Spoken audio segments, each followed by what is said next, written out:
아주머니 오늘도 밤 늦게까지 하시네요. 이 시간엔 혼자 마감하세요. 그 말이 끝나자마자 가게 문을 다시 열었습니다. 회식하던 사람들이 우르르 들어오고 저는 앞치마 끈을 다시 묶었어요. 하루가 한 번 더 늘어난 것처럼요. 아이들 어릴 때부터 저는 거의 혼자 키웠습니다. 낮에 일하고 밤에 또 일하고 주말에도 일했죠. 남편은 술이 문제였고 결국 술 때문에 먼저 갔어요. 사람들은 이제 좀 나아지겠다고 했는데 저는 그대로였습니다. 마감까지 붙잡고 사는 게 아직도 제 현실이었거든요. 그래서였는지 회식하러 몇 번이고 오던 그 남자가 자꾸 눈에 밟혔습니다. 말을 많이 거는 사람도 아닌데 꼭 제가 마지막까지 남는 시간만 되면 계산대 근처에 잠깐 서서 저를 봤어요. 그런데 이상했습니다. 왜 저는 그 사람 앞에서만 괜찮다는 말을 자꾸 늦추게 됐을까요? 셔터를 내리기 직전 그 남자가 다시 한번 말했어요. 혼자시면 정류장까지만 같이 걸을까요? 저는 그때 거절해야 한다는 걸 알면서도 입술이 먼저 안 움직였습니다. 여러분은 그 순간 어떤 선택을 했을지 궁금해요. 그날도 11시가 넘어서야 마지막 손님이 나갔습니다. 계산대 옆 동전이 달그락 소리를 내며 바닥에 떨어졌고 저는 허리를 숙여 줍다가 입구 쪽을 봤어요. 셔터 밖에 누군가 서 있었거든요. 희미한 가로등 불빛 아래 서 있는 사람이 태준 씨였습니다. 회식 손님들이랑 몇 번 온 적 있는 사람이었죠. 회사에서 팀장쯤 되는 것 같았고 말투가 차분한 편이었어요. 그런데 그날은 혼자였습니다. 저는 가게 문을 다시 열면서 물었어요. 또 필요한 게 있으세요? 태준 씨는 고개를 가볍게 저으며 말했습니다. 아니요, 그냥 아주머니 혼자 마감하시는 것 같아서요. 저는 그 말이 무슨 의미인지 몰라서 잠깐 멈칫했어요. 그냥 인사치레인가 싶었는데 태준 씨가 계산대 근처에 서서 조용히 가게 안을 둘러봤죠. 말을 더하는 것도 아니고 그렇다고 나가는 것도 아니었습니다. 저는 앞치마를 벗으면서 속으로 생각했어요. 이 사람 왜 이러지? 그런데 이상하게도 불편하다기보다는 마음이 조금 느슨해지는 느낌이 들었습니다. 혼자 마감하는 게 익숙했는데 누군가 그 시간을 함께 있어준다는 게 낯설었거든요. 저는 계산대 서랍을 정리하면서 말했습니다. 손님, 저 이제 문 닫아야 해요. 태준 씨는 고개를 끄덕이며 밖으로 나갔어요. 저도 앞치마를 벗고 셔터를 내리려는데 그 사람이 가게 앞에서 한 발짝 떨어져 서 있더라고요. 담배를 피우는 것도 아니고 전화를 하는 것도 아니었습니다. 그냥 서 있었어요. 정류장까지만 같이 걸을까요? 저는 그 말을 듣고 손이 멈췄습니다. 셔터 손잡이를 잡은 채로 그냥 서 있었어요. 거절해야 한다는 건 알았는데 입이 떨어지지 않았죠. 사실 저는 그 순간 뭐라고 대답해야 할지 몰랐습니다. 결국 저는 아무 대답도 하지 않고 셔터를 끝까지 내렸습니다. 자물쇠를 채우는 소리가 철컥 울렸고 저는 가방을 들고 천천히 걸었어요. 태준 씨는 제 옆에서 말없이 따라왔죠. 정류장까지는 5분도 안 걸렸습니다. 그런데 그 짧은 시간이 이상하게 길게 느껴졌어요. 발소리만 2개 들렸고 저는 고개를 들지 못했죠. 밤 공기가 차가웠고 가로등 불빛이 길바닥을 희미하게 비추고 있었습니다. 정류장에 도착하자 태준 씨가 먼저 말했습니다. 집까지 무사히 들어가세요. 저는 고개만 끄덕였어요. 그리고 그 사람이 돌아서는 걸 보면서 속으로 생각했죠. 이러면 안 되는데. 혼자 산 지 오래됐고 남자랑 이렇게 걷는 것도 오랜만이었거든요. 그런데 싫지는 않았습니다. 오히려 마음 한구석이 조금 따뜻해지는 느낌이었어요. 버스를 기다리면서 저는 핸드폰을 꺼내 시간을 확인했습니다. 11시 45분이었고 집에 도착하면 자정이 넘을 거였어요. 매일 이런 시간에 집에 들어가는 게 익숙했지만 그날은 왠지 쓸쓸하게 느껴졌습니다. 다음 날도 그 다음 날도 저는 마감 시간이 되면 자꾸 입구 쪽을 봤습니다. 혹시 또 오는 건 아닐까 하는 마음이 제 안에 조금씩 자리 잡았거든요. 하지만 태준 씨는 나타나지 않았어요. 사흘째 되는 날 저는 속으로 생각했습니다. 그냥 그날 한 번이었던 거겠지. 그런데 그날 저녁이었습니다. 손님이 유난히 많았고 저는 계산대와 주방을 오가며 땀을 흘렸어요. 11시가 넘어서야 마지막 손님이 나갔고 저는 테이블을 닦으면서 허리를 폈습니다. 셔터를 내리고 돌아서는데 태준 씨가 또 그 자리에 서 있었어요.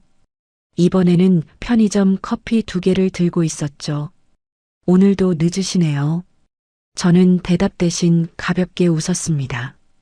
그리고 이번엔 제가 먼저 걸었어요. 태준 씨는 말없이 따라왔고 우리는 정류장까지 또 함께 걸었죠. 정류장 벤치에 앉아서 태준 씨가 커피 한 캔을 제게 건넸습니다. 드세요. 저는 사양하려다가 받았어요. 캔이 차가웠고 손으로 감싸니 조금씩 온기가 느껴졌습니다. 우리는 한참 동안 말없이 앉아 있었습니다. 버스를 기다리는 사람이 몇 명 더 있었고 저는 커피를 한 모금 마셨어요. 달콤한 맛이 목을 타고 내려갔고 피곤했던 몸이 조금 풀리는 느낌이었죠. 태준 씨가 조심스럽게 물었습니다. 힘드시죠? 뭐가요? 매일 이렇게 늦게까지 일하는 거요. 저는 어깨를 한번 으쓱했어요. 익숙해요. 20년 넘게 이렇게 살았으니까요. 태준 씨는 고개를 끄덕이며 커피를 마셨습니다. 그리고 한참 후에 말했어요. 저도 오래 혼자 살았어요. 집에 들어가면 너무 조용해서 가끔은 TV도 안 보고 그냥 앉아 있을 때가 있어요. 저는 그 말을 듣고 가슴이 뜨끔했습니다. 저도 그랬거든요. 집에 들어가서 불 켜는 것도 귀찮고 밥 먹는 것도 대충 해결하고 그냥 침대에 누워 천장을 보는 날이 많았어요. 혼자 사는 게 편하긴 한데 외롭긴 하죠. 제가 그렇게 말하자 태준 씨가 고개를 끄덕였습니다. 맞아요. 편한데 외로워요. 우리는 그날 밤 1시간 가까이 정류장에 앉아 있었습니다. 말을 많이 한 건 아니었는데 시간이 빨리 지나갔어요. 버스가 오고 또 가고 사람들이 타고 내렸지만 우리는 계속 앉아 있었죠. 헤어질 때 태준 씨가 물었습니다. 내일도 이 시간에 끝나요? 저는 고개를 끄덕였어요. 매일 그래요. 태준 씨는 아무 말도 하지 않았습니다. 그냥 고개만 한번 끄덕이고 저보다 먼저 자기 버스에 올랐어요. 저는 그날 밤 집에 돌아와서도 계속 생각했습니다. 저 사람은 왜 자꾸 나타나는 걸까? 그런데 이상했어요. 궁금하다기보다는 기다려지는 느낌이 더 컸거든요. 마감 시간이 되면 자꾸 시계를 보게 됐고 셔터를 내릴 때면 입구 쪽을 먼저 확인하게 됐어요. 일주일쯤 지나자 그게 패턴이 됐습니다. 태준 씨는 거의 매일 나타났고 우리는 정류장에서 커피를 마시며 짧게 이야기를 나눴어요. 깊은 얘기는 아니었습니다. 날씨 얘기, 동네 얘기, 가끔 일 얘기 정도였죠. 그런데 그 짧은 시간이 제게는 소중해지기 시작했어요. 하루를 마감하고 집에 가기 전 누군가와 함께 앉아 있는 그 시간이 점점 필요해졌습니다. 어느 날 태준 씨가 물었어요. 가족은 어떻게 되세요? 아들 2 있어요. 다 장가갔고 따로 살아요. 자주 보세요? 아니요. 명절 때나 한 번씩이요. 태준 씨는 고개를 끄덕이며 말했습니다. 저도 애들이 있는데 따로 살죠. 명절에도 바쁘다고 잘 안 와요. 저는 그 말을 듣고 조금 안심이 됐어요. 같은 처지구나 하는 생각이 들었거든요. 남편분은요? 태준 씨가 조심스럽게 물었고 저는 잠깐 말을 멈췄습니다. 일찍 갔어요. 술 때문에요. 힘드셨겠어요. 그때는 힘들었는데 이제는 괜찮아요. 저는 그렇게 대답했지만 사실 완전히 괜찮지는 않았어요. 남편이 세상을 떠난 뒤로 저는 계속 혼자였고 그게 익숙해졌지만 외로웠거든요. 버스를 기다리면서 태준 씨가 말했습니다. 혼자 다 감당하면 몸 먼저 망가져요. 저는 웃으면서 대답했어요. 괜찮아요. 이렇게 오래 했는걸요. 그런데 집에 돌아와서도 그 말이 자꾸 남았습니다. 혼자 다 감당하면 몸 먼저 망가진다. 저는 그날 밤 침대에 누워서 천장을 봤어요. 태준 씨가 제 생활을 걱정해 준 게 이상하게 마음에 걸렸거든요. 누군가 저를 봐준다는 느낌이 오랜만이었죠. 그날 이후로 태준 씨와 저는 조금씩 가까워졌습니다. 말을 많이 한 건 아니었지만 서로의 존재가 편해졌어요. 저는 마감 시간이 기다려졌고 태준 씨는 빠짐없이 나타났죠. 어느 날 비가 오는 저녁이었습니다. 손님이 없어서 일찍 마감할 수 있었는데 셔터를 내리는데 태준 씨가 우산을 쓰고 서 있었어요. 비 맞고 가시려고요? 저는 고개를 저었습니다. 괜찮아요. 금방 그칠 것 같아서요. 태준 씨는 우산을 제게 건넸습니다. 같이 쓰고 가요. 우리는 우산 하나를 함께 쓰고 정류장까지 걸었어요. 어깨가 닿을 듯 말 듯한 거리였고 빗소리가 우산 위에서 똑똑 울렸습니다. 정류장에 도착해서 태준 씨가 물었어요. 내일도 오면 될까요? 저는 대답 대신 가볍게 웃었습니다. 그리고 버스에 올라 창밖을 보면서 생각했죠. 나 지금 뭐 하는 거지? 그 뒤로 태준 씨는 거의 매일 나타났습니다. 회식이 없는 날도, 비가 오는 날도, 바람이 센 날도요. 저는 그게 우연이라고 생각하지 않았어요. 어느 날 저는 마감을 평소보다 30분 일찍 했습니다. 손님이 없어서 일찍 정리할 수 있었거든요. 그런데 셔터를 내리려는데 맞은편 편의점 앞에 태준 씨가 서 있었어요. 저는 그 모습을 보고 가슴이 철렁했습니다. 저 사람이 나를 기다린 거야? 태준 씨는 제가 나오는 걸 보고 천천히 걸어왔어요. 오늘은 일찍 끝나셨네요. 손님이 없어서요. 그럼 커피라도 한 잔 하실래요? 저는 고개를 끄덕였습니다. 이제는 거절하는 게 더 이상하게 느껴졌거든요. 우리는 편의점 앞 작은 테이블에 앉았어요. 태준 씨가 커피 2개를 사와서 하나를 제 앞에 놓았죠. 캔이 차가웠고 저는 손으로 감싸면서 조금씩 온기를 느꼈습니다. 평일 저녁 11시쯤이면 동네가 조용해졌어요. 가끔 차가 지나가고 편의점 형광등 불빛만 환했죠. 저는 커피를 마시면서 태준 씨를 힐끗 봤습니다. 태준 씨는 말이 많은 사람이 아니었어요. 그냥 조용히 앉아서 커피를 마시고 가끔 짧게 말을 건넸죠. 그런데 그 침묵이 불편하지 않았습니다. 오히려 편했어요. 일 오래 하셨죠? 태준 씨가 물었고 저는 고개를 끄덕였습니다. 23년쯤 됐어요. 아이들 어릴 때부터 했으니까요. 힘드셨겠어요. 뭐 익숙해요. 저는 그렇게 대답했지만 사실 힘들었어요. 밤늦게까지 일하고 주말도 없이 일하고 명절에도 가게를 열었죠. 그렇게 살아야 아이들을 키울 수 있었거든요. 태준 씨가 천천히 말했습니다. 저도 회사 다니면서 애들 키웠는데 쉽지 않더라고요. 근데 혼자 다 하시면 얼마나 힘들었겠어요. 저는 그 말을 듣고 가슴 한쪽이 뜨거워졌어요. 누군가 제 삶을 알아봐 준다는 느낌이 들었거든요. 괜찮았어요. 그렇게 살 수밖에 없었으니까요. 태준 씨는 고개를 끄덕이며 커피를 마셨습니다. 그리고 한참 후에 조심스럽게 말했어요. 근데 이제는 조금 쉬셔도 되지 않아요? 저는 그 말을 듣고 웃었습니다. 쉬는 게 뭔지 모르겠어요. 일하는 게 익숙해서요. 그래도 혼자 다 감당하면 몸 먼저 망가져요.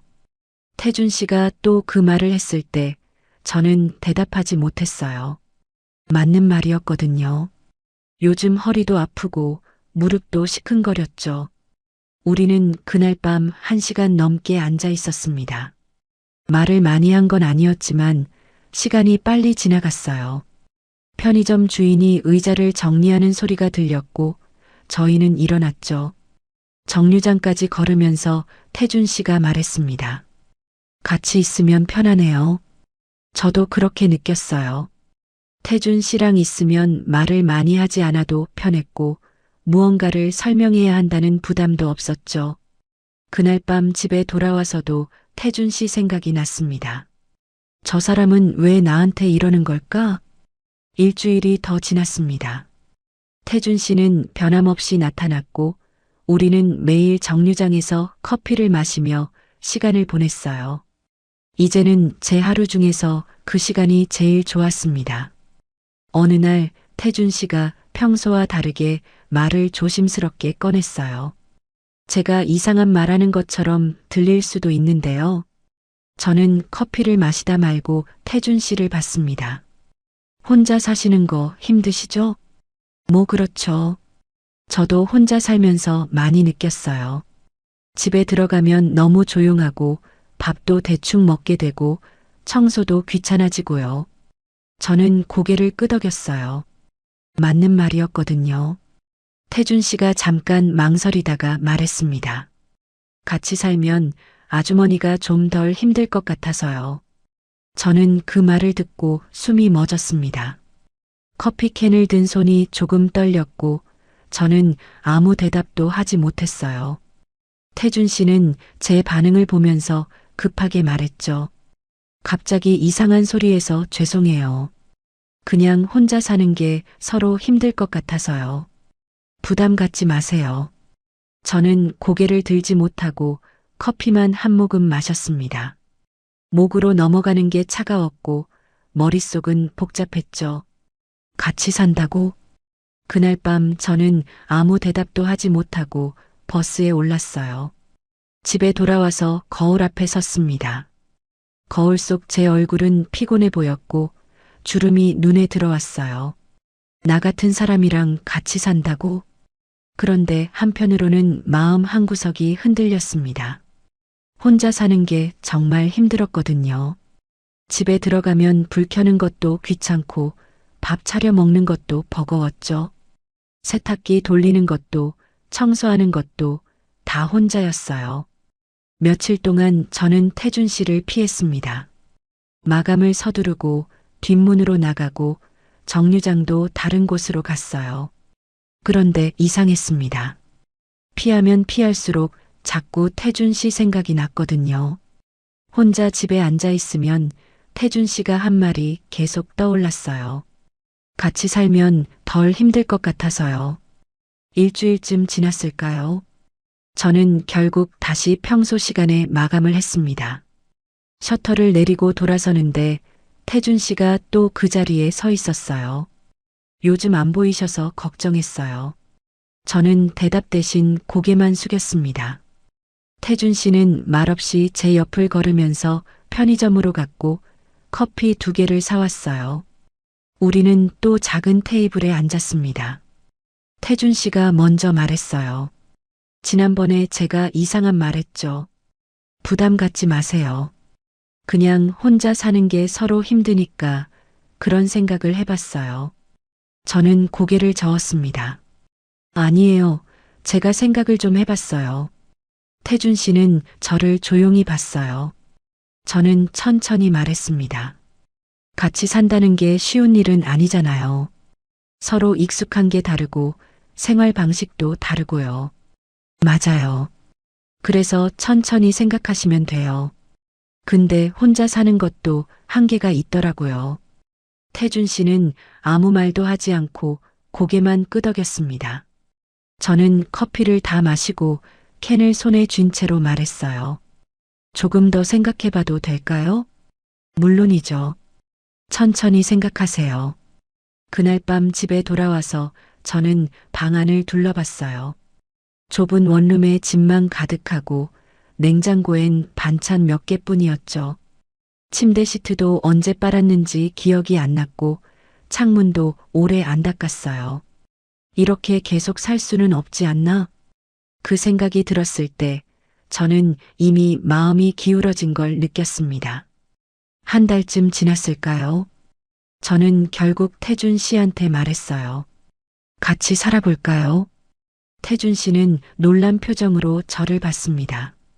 정말요? 네. 근데 천천히 해요. 제가 낯을 좀 가리거든요. 태준 씨는 웃으면서 고개를 끄덕였어요. 물론이죠. 천천히 해요. 그날 밤 집에 돌아와서 저는 한참 동안 앉아 있었습니다. 내가 지금 제대로 하는 건가 하는 생각이 들었어요. 그런데 한편으로는 기대가 됐습니다. 혼자가 아닌 삶이 어떤 건지 궁금해졌거든요. 결정을 내리고 나서 한 달 동안 저는 천천히 짐을 정리했습니다. 태준 씨는 저를 재촉하지 않았고 저는 조금씩 마음을 다잡았어요. 큰 캐리어를 꺼낼 생각은 없었습니다. 가방 몇 개면 충분했거든요. 옷 몇 벌, 화장품, 자주 쓰는 물건 정도만 챙겼죠. 짐을 싸면서 저는 계속 생각했습니다. 재혼이라는 단어보다 숨통이라는 느낌이 더 앞섰어요. 누군가와 함께 산다는 게 이제는 부담이 아니라 안도감처럼 느껴졌죠.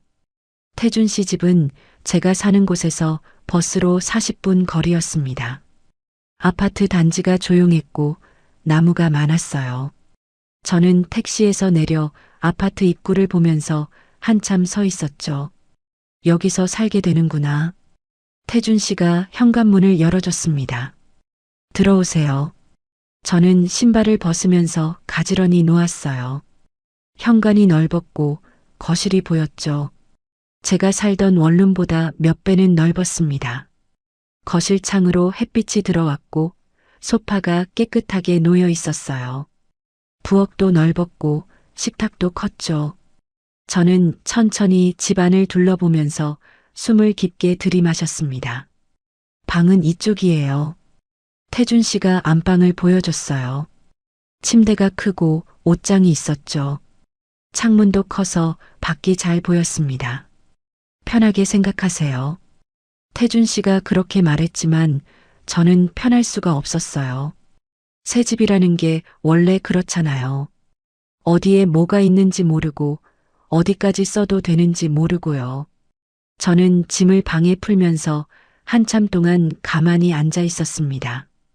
창밖으로 나무가 보였고 바람 소리가 들렸어요. 아이들 키우면서 살던 좁은 집, 남편이 술 먹고 들어오던 집, 혼자 남아서 버티던 원룸. 모든 게 떠올랐습니다. 이제 여기서 살게 되는구나. 첫날은 조용했습니다. 태준 씨는 저녁을 간단하게 차려줬고 저는 설거지를 했어요. 말은 많지 않았지만 그게 오히려 편했죠. 저녁을 먹고 나서 저는 거실 소파에 앉아 TV를 봤어요. 태준 씨는 옆에 앉아서 같이 뉴스를 봤죠. 말은 없었지만 함께 있다는 느낌이 나쁘지 않았습니다. 밤이 되자 저는 방으로 들어갔어요. 침대에 누우니 천장이 낯설었고 이불 냄새도 달랐죠. 잠이 쉽게 오지 않았습니다. 이틀째도 사흘째도 비슷했습니다. 저는 아침에 일어나서 간단하게 청소를 하고 낮에는 태준 씨가 출근한 사이 집안을 천천히 둘러봤어요. 냉장고 안에 뭐가 있는지, 선반에 뭐가 놓여 있는지 확인하면서 조금씩 익숙해졌죠. 태준 씨가 쓰던 컵, 접시, 수저들을 만지면서 이제 이것들이 내 것이기도 하구나 생각했습니다. 낮에 혼자 있을 때면 창밖을 자주 봤어요. 나무가 많아서 바람이 불 때마다 나뭇잎이 흔들렸고 새소리도 들렸죠. 원룸에서는 창밖에 다른 건물만 보였는데 여기는 달랐습니다. 태준 씨는 저녁 6시쯤 퇴근했어요. 저는 간단하게 저녁을 차렸고 같이 식사를 했죠. 오늘 뭐 하셨어요? 청소 좀 하고 TV 좀 봤어요. 힘들지 않으세요? 아니요, 괜찮아요. 대화는 짧았지만 불편하지 않았습니다. 일주일쯤 지나자 조금씩 익숙해졌어요. 어디에 뭐가 있는지 알게 됐고, 청소기는 어떻게 쓰는지, 세탁기는 어떻게 돌리는지 배웠죠. 태준 씨는 제가 필요한 걸 물어보면 천천히 알려줬어요.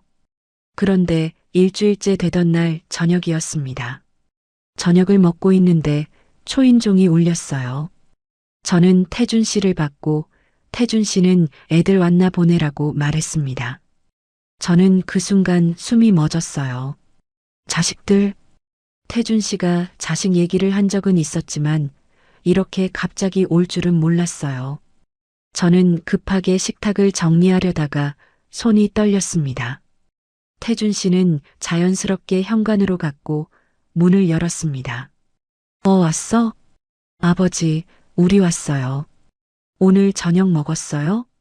밝은 목소리가 들렸고 저는 자리에서 일어나지 못했어요. 태준 씨가 돌아오면서 저를 봤죠. 애들이에요. 인사하세요.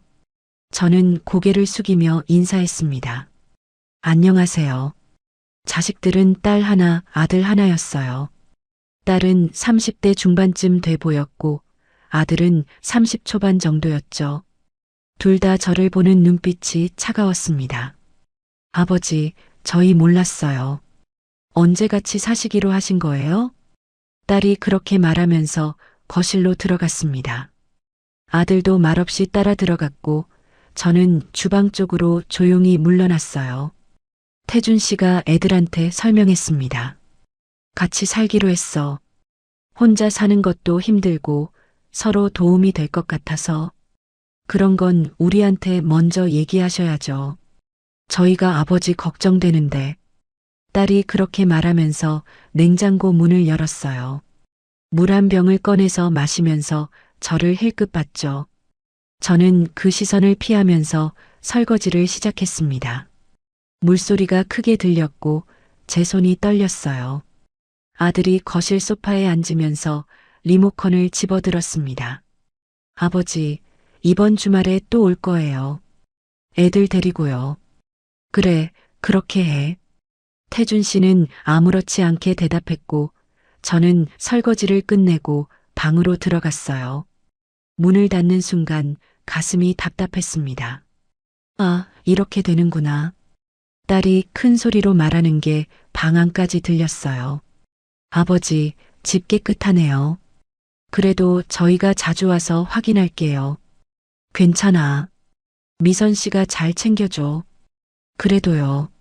저희는 아버지 걱정돼요. 저는 침대에 앉아서 귀를 막고 싶었습니다. 1시간쯤 지나서 애들이 돌아갔어요. 저는 방 안에서 나가지 않았고 태준 씨가 문을 두드렸죠. 미선 씨, 괜찮아요? 네, 괜찮아요. 저는 대답했지만 괜찮지 않았습니다. 자식들 눈빛이 자꾸 떠올랐고 제가 여기 있으면 안 될 것 같은 느낌이 들었거든요.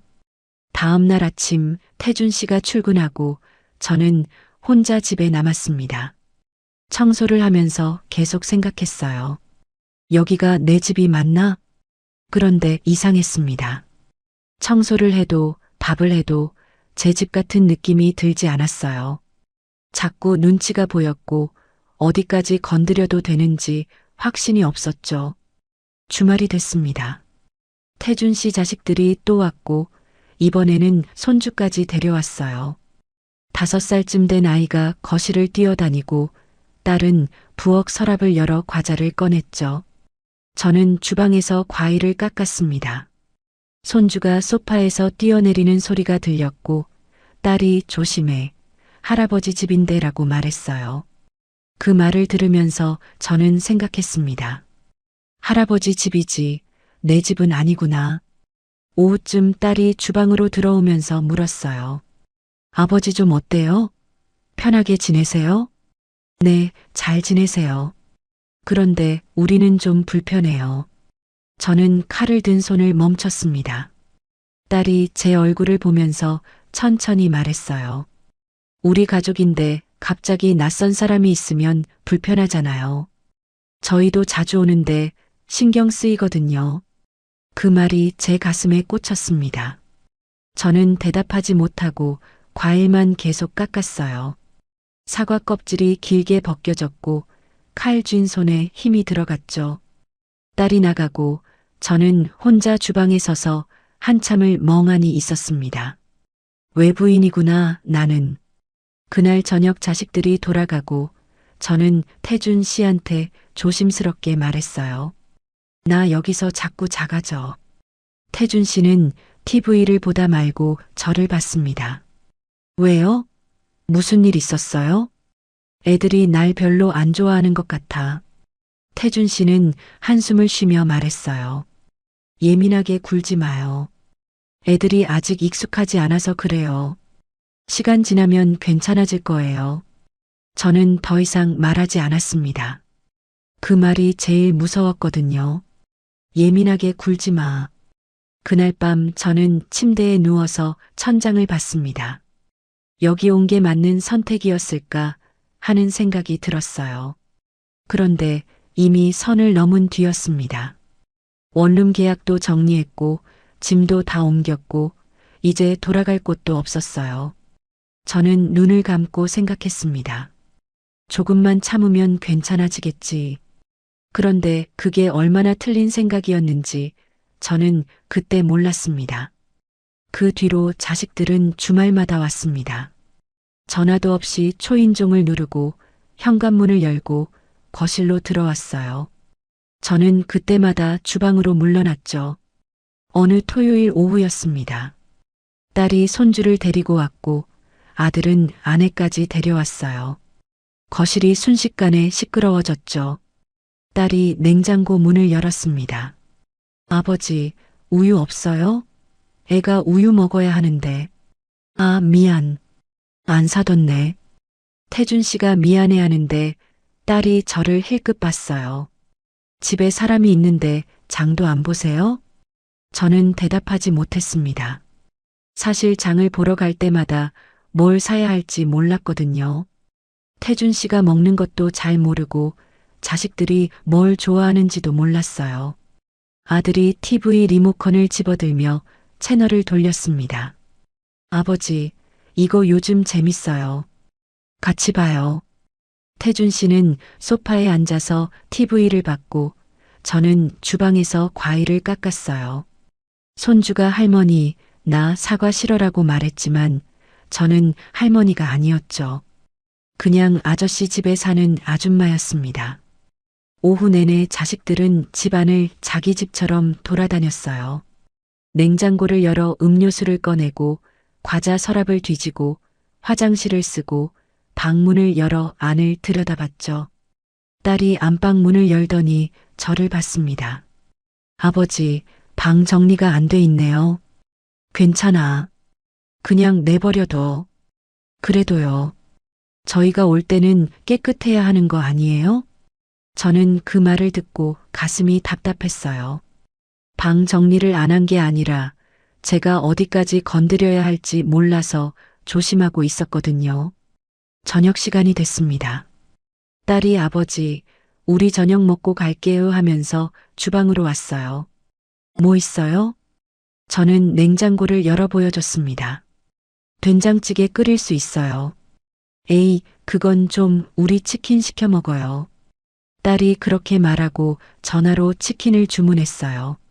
3만 원짜리 2마리를 시켰고 태준 씨가 돈을 냈죠. 치킨이 오고 다들 거실 식탁에 둘러앉았습니다.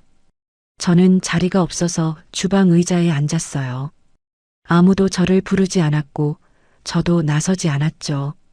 아버지, 이거 맛있네요. 다음에 또 시켜 먹어요. 그래, 그렇게 하자. 태준 씨는 웃으면서 대답했고 저는 주방에서 물만 마셨습니다. 배가 고팠지만 나가서 같이 먹을 용기가 나지 않았어요.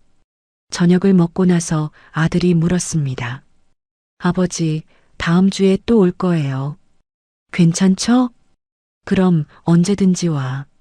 근데 아버지, 이 집 열쇠 하나 더 있어요?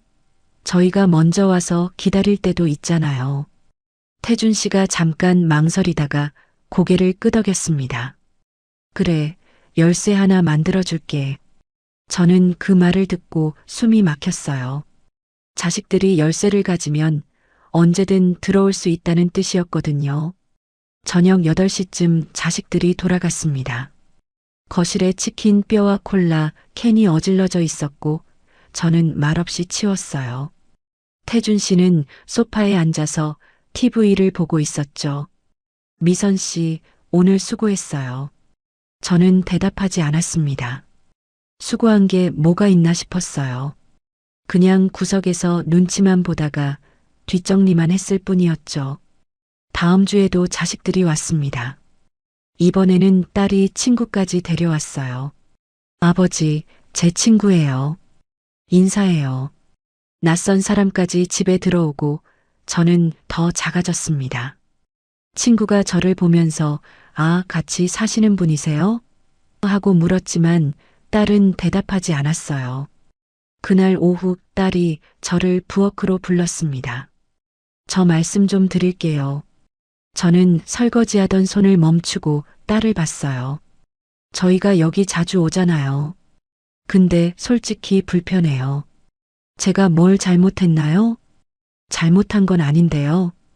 우리 가족인데 낯선 사람이 있으면 편하게 못 있잖아요. 그 말이 칼처럼 날카로웠습니다. 저는 손을 닦으며 천천히 말했어요. 그럼 제가 어떻게 해야 할까요? 글쎄요. 저희는 그냥 아버지랑만 있고 싶거든요. 딸이 나가고 저는 부엌에 혼자 서 있었습니다. 수도꼭지에서 물이 뚝뚝 떨어지는 소리만 들렸고 가슴이 먹먹했어요. 그날 밤 저는 태준 씨한테 말했습니다. 나 여기서 자꾸 작아져요. 태준 씨는 신문을 보다 말고 저를 봤어요. 또 그 얘기예요? 애들이 아직 적응 못한 거예요. 적응이 아니라 날 아예 원하지 않는 것 같아요. 태준 씨가 한숨을 쉬었습니다. 예민하게 굴지 마요. 시간 지나면 다 괜찮아져요. 저는 더 이상 말하지 않았어요. 예민하게 군다는 말이 제일 무서웠거든요. 제 감정을 부정당하는 느낌이었죠. 그날 밤 저는 침대에 누워 천장을 봤습니다. 여기서 계속 살 수 있을까 하는 생각이 들었어요. 거실은 넓은데 제자리는 어디에도 없었거든요. 다음 날 아침 태준 씨가 출근하고 저는 혼자 청소를 했습니다. 거실 소파 쿠션을 털고 바닥을 닦고 창문을 닦았어요. 그런데 아무리 닦아도 이 집이 제 집 같지 않았습니다. 점심때쯤 초인종이 울렸습니다. 저는 놀라서 현관으로 갔고 문을 열었어요. 딸이 서 있었죠. 아버지 안 계세요? 출근하셨어요. 아, 그럼 제가 잠깐 들어가도 돼요? 놓고 간 게 있어서요. 딸은 제 대답을 기다리지 않고 안으로 들어왔습니다. 거실을 지나 안방으로 갔고 뭔가를 찾더니 나왔어요. 찾았어요. 그럼 저 갈게요. 딸이 나가고 저는 현관문을 닫으면서 생각했습니다. 여기는 정말 내 집이 아니구나. 일주일이 더 지났습니다. 자식들은 이제 전화도 없이 왔고 열쇠까지 만들어서 가져갔어요. 어느 날은 제가 샤워하는 사이에 들어와 있었죠. 거실에 나가니 아들이 냉장고에서 맥주를 꺼내 마시고 있었어요. 아, 계셨어요? 아버지 어디 가셨어요? 산책 나가셨어요. 그렇구나. 전 맥주 좀 마시고 갈게요. 아들은 소파에 앉아서 TV를 켰고 저는 방으로 들어갔습니다. 문을 닫고 침대에 앉아서 한참을 멍하니 있었어요. 나는 여기서 뭐지? 저녁에 태준 씨가 돌아왔습니다. 저는 조심스럽게 말했어요. 애들이 너무 자주 와요. 그리고 열쇠까지 있으니까 언제 올지도 모르겠어요. 태준 씨는 어깨를 으쓱했습니다. 원래 그래요. 애들이니까. 근데 저는 불편해요. 미선 씨가 적응해야죠. 애들은 원래 이 집 식구니까요. 그 말을 듣는 순간 저는 알았습니다. 제가 아무리 여기 살아도 저는 식구가 아니라는 걸요. 밤에 혼자 앉아 있는데 눈물이 났습니다. 원룸에서 혼자 살 때가 오히려 나았어요. 좁아도 제 공간이었고 눈치 볼 사람도 없었거든요. 그런데 여기서는 달랐습니다. 넓은 집에 살지만 제 자리는 어디에도 없었어요. 다음 날 딸이 또 왔습니다. 이번에는 손주 옷을 가지고 왔더라고요. 아버지, 애 옷 여기 좀 둬도 돼요?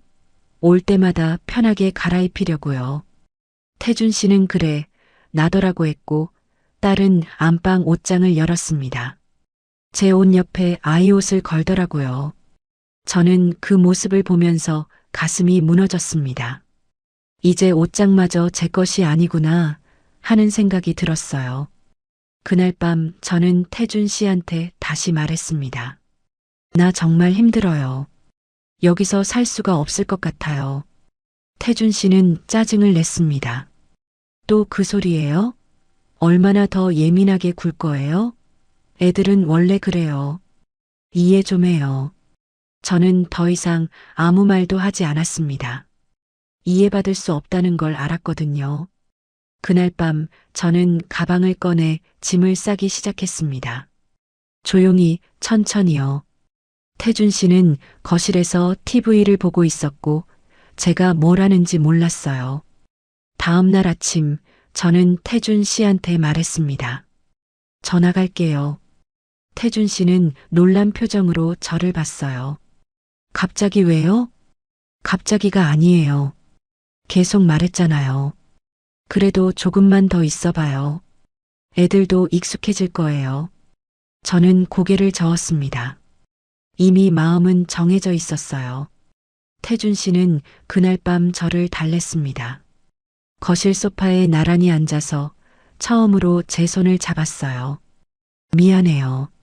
제가 애들한테 말을 안 해서 그래요. 저는 대답하지 않고 창밖만 봤습니다. 밤이 깊었고 가로등 불빛만 희미하게 들어왔어요. 애들이 말이 좀 심했죠. 제가 내일 전화해서 얘기해 볼게요. 너무 자주 오지 말라고요. 저는 그 말을 듣고 조금 마음이 흔들렸습니다. 그래도 내 편이 있구나. 태준 씨가 계속 말했어요. 미선 씨, 조금만 참아요. 시간 지나면 애들도 이해할 거예요. 우리 좀 더 노력해봐요. 저는 고개를 끄덕였습니다. 사실 나갈 곳도 마땅치 않았고 다시 혼자 사는 게 두렵기도 했거든요. 알았어요. 조금만 더 있어 볼게요.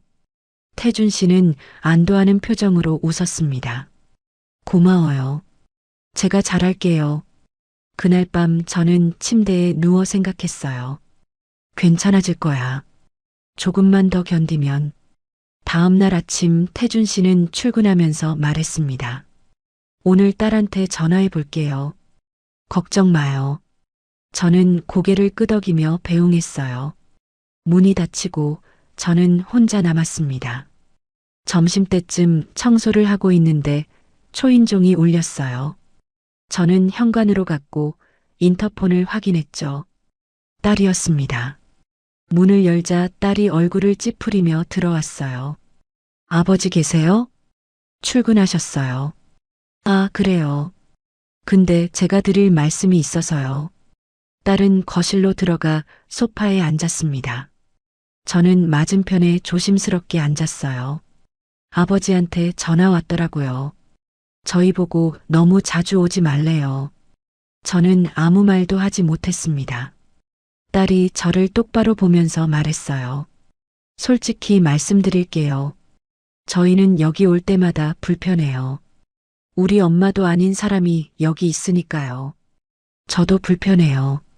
제가 그렇게 말하자 딸이 코웃음을 쳤습니다. 불편하면 왜 여기 있어요? 나가시면 되잖아요. 그 말이 가슴에 박혔습니다. 저는 숨을 깊게 들이마시며 말했어요. 태준 씨랑 같이 살기로 해서 왔어요. 그건 아버지 혼자 결정하신 거잖아요. 저희는 동의한 적 없어요. 딸이 일어서면서 냉장고로 갔습니다. 문을 열더니 안을 들여다보고 뭔가를 꺼냈어요. 이거 제가 지난주에 사다 놓은 건데 왜 없어졌어요? 제가 먹었어요. 냉장고에 있길래 버리기 전에 먹어야 할 것 같아서요. 버리기 전에요? 이거 유통기한 한참 남았는데요? 저는 당황해서 말했습니다. 죄송해요. 몰랐어요. 아니, 여기 사는 사람이 냉장고에 뭐가 있는지도 몰라요? 그리고 이건 저희 거예요. 함부로 먹으면 어떡해요? 딸의 목소리가 점점 커졌습니다. 저는 일어서서 고개를 숙였어요. 정말 죄송해요. 앞으로는 안 그럴게요. 앞으로요? 앞으로도 계속 여기 계실 거예요? 저는 대답하지 못했습니다. 딸은 한숨을 쉬며 가방을 들었어요. 아버지한테 말씀드릴게요. 저희는 정말 불편하다고요. 딸이 나가고 저는 거실에 주저앉았습니다. 손이 떨렸고 숨이 가빠졌어요. 저녁에 태준 씨가 돌아왔습니다. 현관문을 열자마자 표정이 굳어 있었어요. 딸한테 전화 왔어요. 저는 고개를 숙였습니다.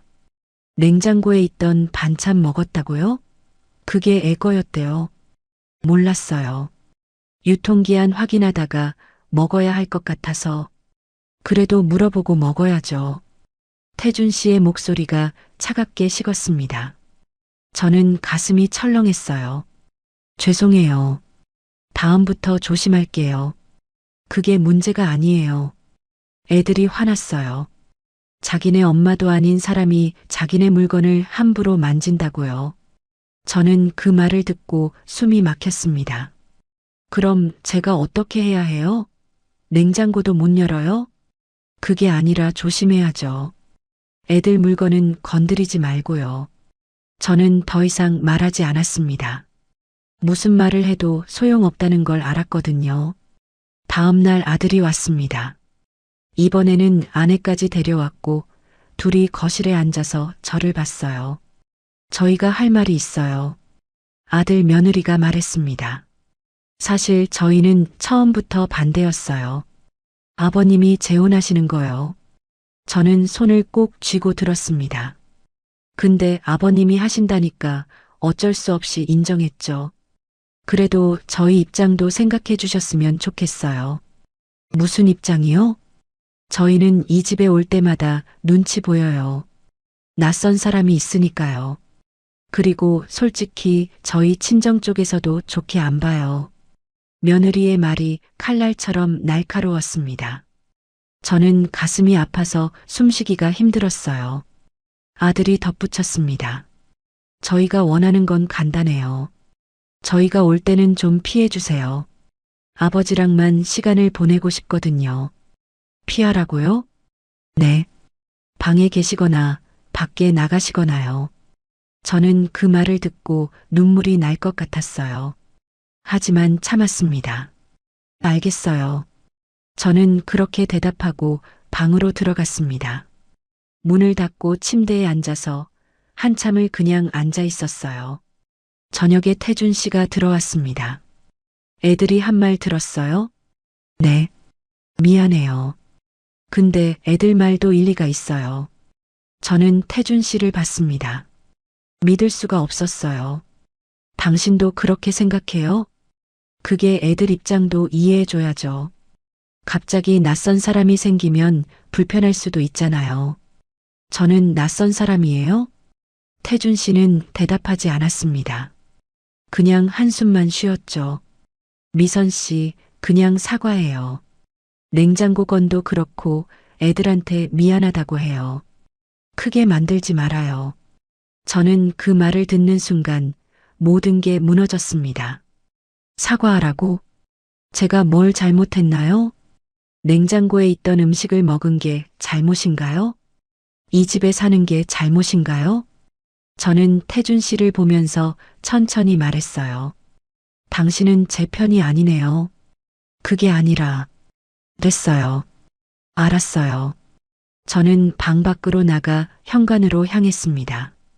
가방을 들고 신발을 신었어요. 어디 가요? 잠깐 바람 쐬고 올게요. 저는 문을 열고 나갔습니다. 현관 손잡이가 차가웠고 그 차가움이 제 손에서 온몸으로 퍼졌어요. 계단을 내려가면서 눈물이 났습니다. 이제 알았어요. 여기는 제가 있을 곳이 아니라는 걸요. 그날 밤 저는 돌아가지 않았습니다. 근처 장기 모텔을 찾아가서 하룻밤 묵을 수 있냐고 물었어요. 일주일 단위로 끊으시면 싸요. 일주일로 할게요. 저는 카드를 내밀고 방 열쇠를 받았습니다. 3층 끝방이었고 복도가 좁고 어두웠어요. 방문을 열고 들어가니 작은 공간이 나왔습니다. 침대 하나, 작은 책상 하나, 옷걸이 몇 개가 전부였죠.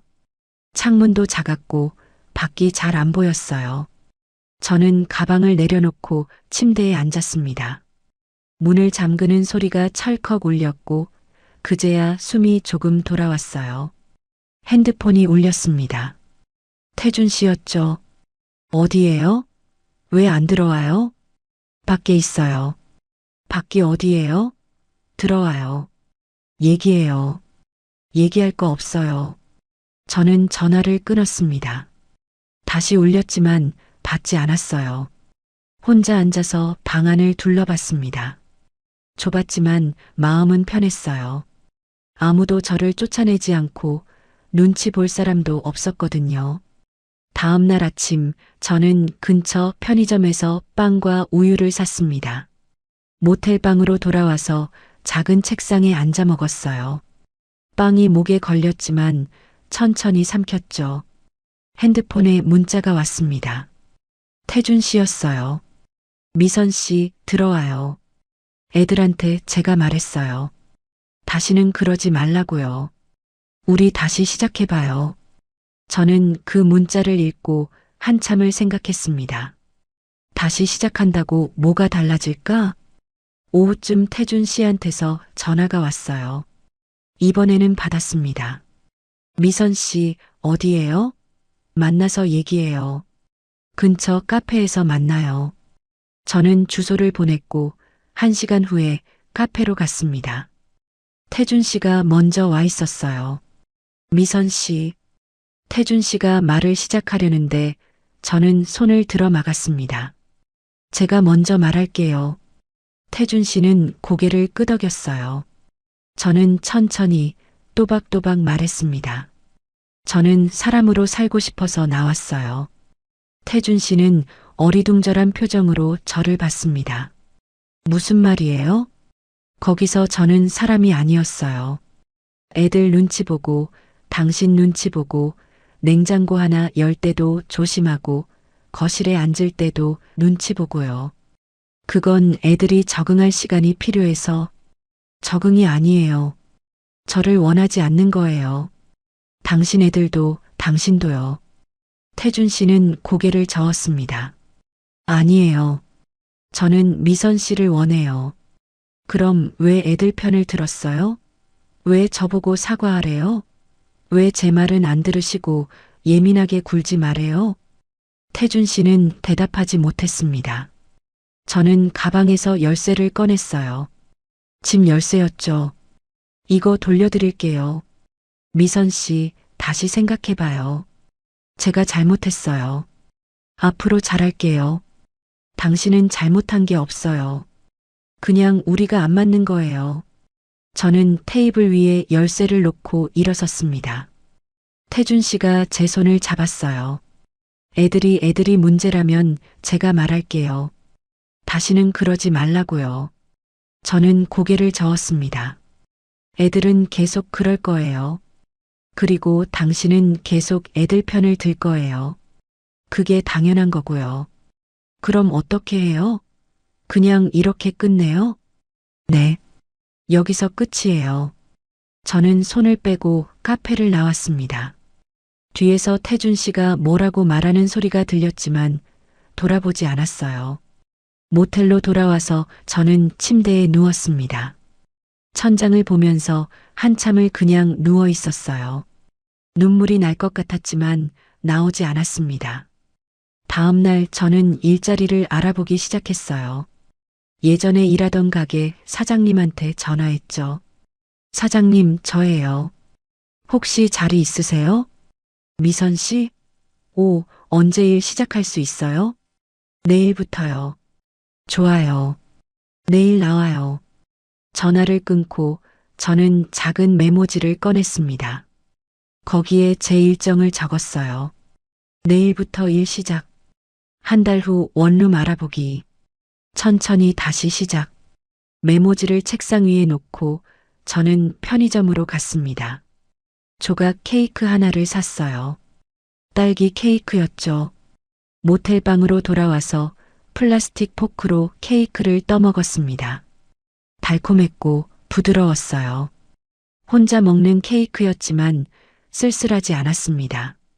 오히려 마음이 편했어요. 핸드폰에 태준 씨한테서 또 문자가 왔습니다. 읽지 않았어요. 창밖을 보니 해가 지고 있었습니다. 가로등이 하나씩 켜지고 거리가 어두워졌어요. 저는 케이크를 다 먹고 포크를 놓았습니다. 그리고 거울 앞에 섰어요. 거울 속 제 얼굴은 피곤해 보였지만 눈빛은 살아 있었습니다. 이제 다시 시작이야. 저는 그렇게 중얼거렸어요. 다시 혼자가 됐지만 이번에는 달랐습니다. 제가 선택한 혼자였거든요. 누군가의 집에서 눈치 보며 사는 것보다 좁은 방에서라도 제 자리를 지키는 게 나았어요. 다음 날부터 저는 다시 일을 시작했습니다. 손님을 받고 계산대에 서고 마감을 했어요. 익숙한 일상이었죠. 한 달쯤 지나서 저는 작은 원룸을 구했습니다. 예전에 살던 곳보다 조금 더 좁았지만 괜찮았어요. 제 공간이었으니까요. 짐을 정리하면서 저는 생각했습니다. 같이 사는 게 답은 아니었구나. 누군가와 함께 산다고 해서 외롭지 않은 게 아니었어요. 오히려 더 외로울 수도 있었죠. 제 자리를 잃으면서까지 누군가와 함께 있을 필요는 없었습니다. 저는 새 집 창문을 열었어요. 바람이 들어왔고 커튼이 흔들렸습니다. 밖에서 아이들 웃음소리가 들렸고 차 지나가는 소리가 들렸어요. 저는 그 소리를 들으면서 커피를 한 잔 끓였습니다. 혼자 마시는 커피였지만 맛있었어요. 여러분은 어떤 선택을 하시겠어요? 함께 있지만 외로운 삶과 혼자지만 온전한 삶 중에서요. 저는 제 답을 찾았습니다. 오늘 이야기 끝까지 들어주셔서 고맙습니다. 구독해 두시면 다음 사연도 과장 없이 있는 그대로 더 친절하게 들려드릴게요. 끝까지 보실 분들은 지금 화면 왼쪽 재생 목록부터 눌러서 같은 흐름의 사연들을 이어서 보세요. 그리고 오른쪽 추천 영상은 이 지옥이 시작된 첫 단추가 더 선명하게 나옵니다. 지금 바로 하나만 눌러주시면 그대로 이어집니다.